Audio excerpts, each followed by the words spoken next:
We're in Noirmoutier on the west coast of France. On board Le Petit Train, a group of French and Welsh people whose towns have been twinned for almost 40 years. They share friendship, camaraderie, and, it turns out, a deep mistrust of traditional politics. Everybody's fed up of what politicians say, and they go in for the other option. People are fed up with some old way of doing politics. Fed up and slightly confused, the French face a dizzying array of candidates to be president, 11 in all.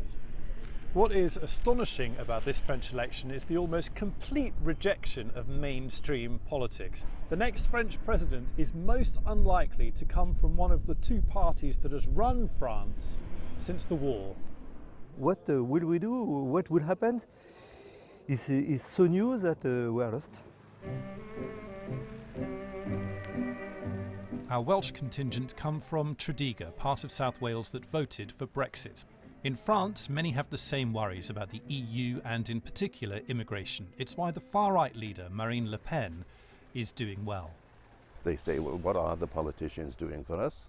And they seem to think, as far as the immigration problem is concerned, that they're doing absolutely nothing. And this is why I think perhaps a certain lady may well be leading France in a fortnight's time. Marine Le Pen. Oui. Dissatisfaction with the merry-go-round of centre-left and centre-right has opened the door to Marine Le Pen and Jean-Luc Mélenchon on the far left. The prospect of one of them actually winning has left some in a spin.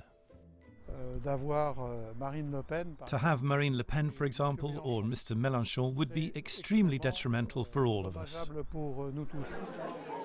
Time for some lunch. There is an alternative to the extremes of right and left, a new party of the centre, with a candidate who has never stood for election before, Emmanuel Macron. Well, Macron is he's attractive. He's attractive. He has an attractive program as well.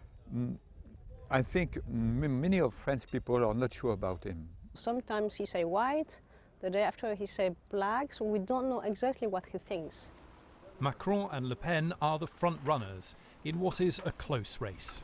Marine Le Pen wants to take France out of the euro. She's very anti-EU. Macron is a staunch supporter of the European Union. If one of these two wins, it will have dramatic impacts on our negotiations over Brexit. The day finishes with a knees up.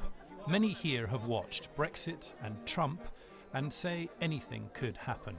But whatever the outcome, the people of Tredegar and Orvault will remain friends. Graham Satchell, BBC News.